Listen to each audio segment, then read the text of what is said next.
It is I, John Reagan, the uncommon voice for the common man, once again coming to you live from an undisclosed location somewhere close to Gotham City for you numbnuts and the National Security Agency, where you may be listening in on us, but we are definitely keeping an eye on you. Now, I am coming to the airways because everybody on the face of the planet is talking about the two poor, unfortunate police officers who were gunned down in New York City in the line of duty as some sort of payback for the shootings in Ferguson, Missouri, and the choking incident in the same New York City. Because, to tell you the truth, everybody, once again, has an opinion, but I don't think anybody really sees it the way I do. And I'm going to explain it to you. What this is more of the damn AFRO-LENNINISts that control this country trying to pit each of us against each other. And every time something like this happens, here it is, they jump right in with both feet and instantly fan the flames of racial hatred. That's right. These people, like Al Sharpton and President Obama and all these damn radical leftists that run this country, have the blood of those two poor police officers on their hands. Make no mistake about it. It is they who bring this racial hatred upon us. They are responsible for it. Make no mistake about it. And just to make sure that we all understand each other, because there may be people watching this video that have never seen me before, I want to explain to you how this works. These are Marxists. You understand? They are not Democrats. They're not even really black in a way. They are Marxists. They are exactly what my hero, the great Michael Savage, calls them, the AFRO-LENNINIST. They are radical and they are dangerous. They could have, at any time during the Michael Brown shootings or the incident in New York City, the President of the United States could have walked to the microphone and said exactly what he said in his statement condemning the two police officers that were shot.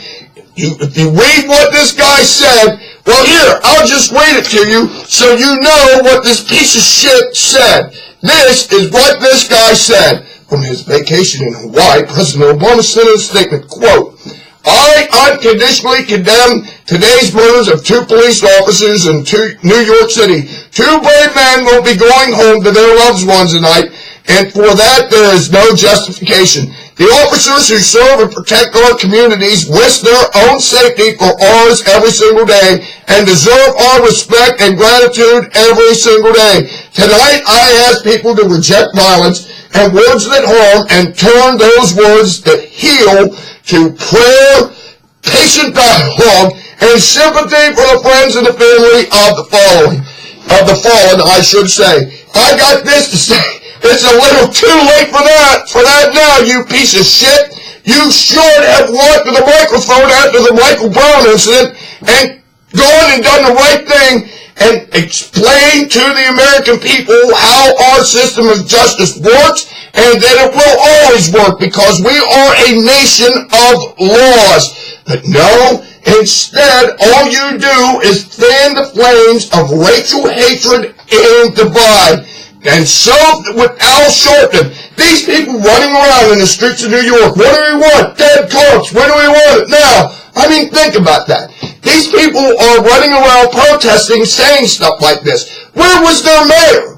Where was that Bill Fabio, whatever the fuck his name is? You know what? That guy's a damn communist. That's why he should have sent in the police to stop this nonsense, or at least channeled it or funneled it into some sort of a peaceful demonstration. But no! This guy lets them rant and rave because you know why? He's a communist the same way Obama's a communist, the same way that Al Sharpton's nothing but an AFRO-LENNINIST, so he just lets it go on. Now he's got two dead cops to show for it. This guy should be impeached, and he should be impeached right now. And as far as that goes, if you want my opinion, as soon as the holidays are over with and the Republicans take control of the Senate in 1st of January, Al Sharpton and his worthless AFRO-LENNINIST ass ought to be hauled up in front of Congress, in front of every black conservative Republican politician that there is, and then drilled on why he does all these things that he does. Because he is nothing but a rabble-rouser inciting racial hate and divide, and he should answer for his crimes. In fact, as far as I'm concerned, Al Sharpton is an accessory to these two cops being shot, and he should stand trial for accessory to murder, because it's him and his damn AFRO-Lenninist rabble-rousers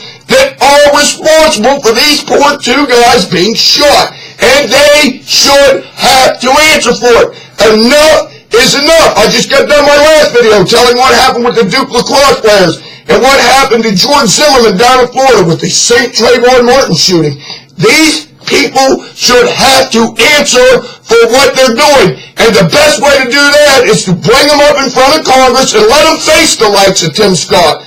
Haul in Dr. Benjamin Carson. Let Al Sharpton answer questions from Ben Carson. See what he's got to say.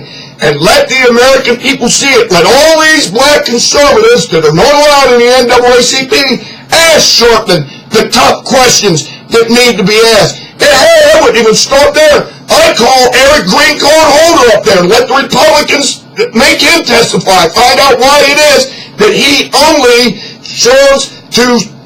It basically serves at the whim and the will of AFRO-Lenninist hate groups like the new Black Panther Party.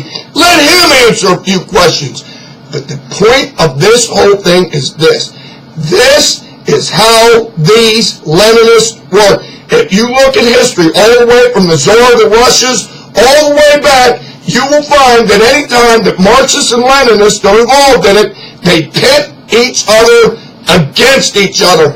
That is what they do, and they have a perfect opportunity in this country when it comes to racial hatred, and all it does is fan the flames of race hate, because the people that are involved in this, the Afro-Americans, they don't seem to get it. They just don't seem to understand the things, the theories that I espouse, and that's what's so frustrating about it. And that's really why you never see Ben Carson on national news telling people just exactly what these Afro-Lenninists are up to, because they do this. And you want to know the reason why they do this? Because they got their asses kicked in the midterms by the Republicans. So they got to do something to prop up their base with basically poor black people, illegal aliens, and the minorities and the Hispanics. So somehow, some way, they got to get these people motivated and energized to show up in 2016 and vote for the Democrats. That's what this is all about. And who knows what other ulterior motives these people have. But I tell you this, I smell a big fat communist rat, and I don't like it, not one damn bit. Until next time, this is your favorite conservative, Ronald Reagan, saying this to you now. January, Al Sharpton in front of Congress and answer these questions as to why he is promoting racial hatred in this country. And that's a pretty damn poor thing to say for a man that's supposed to be a man of the cloth. Hell, I liked him better when he was an informant for the FBI. Until next time, I say this to you now. The hell with you, Al Sharpton, and you damn Afro-Lenninists. I'm on to you. And by God, I'll be here to point it out every damn time you open your big communist mouth.